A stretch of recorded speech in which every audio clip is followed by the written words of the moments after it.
بسم اللہ الرحمن الرحیم۔ میرے عزیز پیارے بھائیوں، ابھی فجر کی نماز کے بعد میں نے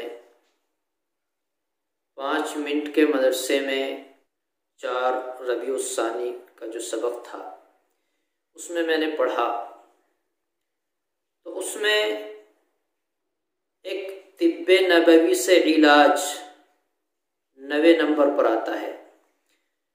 اس میں نے پڑھا کہ نبی علیہ السلام نماز میں تھے، اسی دوران ایک بچھو نے ڈس لیا، آپ کے ہاتھ پر ایک بچھو نے ڈنک مارا، ڈس دیا۔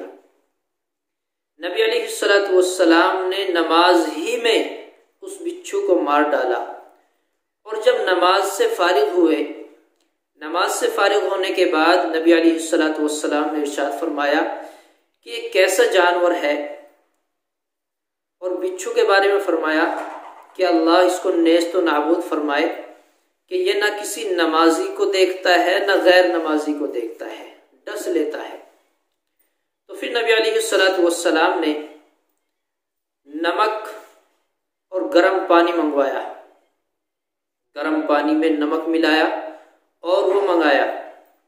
پھر نبی علیہ السلام نے اس میں ہاتھ ڈالا اور سورہ فاتحہ پڑھتے گئے، جھاڑتے گئے، دم کرتے گئے، پانی ڈالتے گئے، پانی میں ہاتھ ڈالتے ہیں، کبھی ہاتھ پانی کے اوپر رکھتے ہیں، تو اس طرح دم کرتے چلے گئے، وہ بچھو کا اثر ختم ہو گیا۔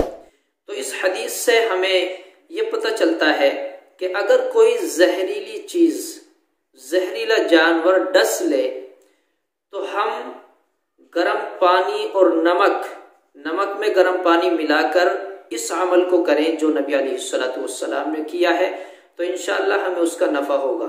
یہ حدیث آج میں نے پڑھی تھی تو میرے ذہن میں آئی کہ میں اپنے بھائیوں تک شیئر کر دوں۔ اللہ مجھے بھی آپ کو بھی یقین عطا فرمائے۔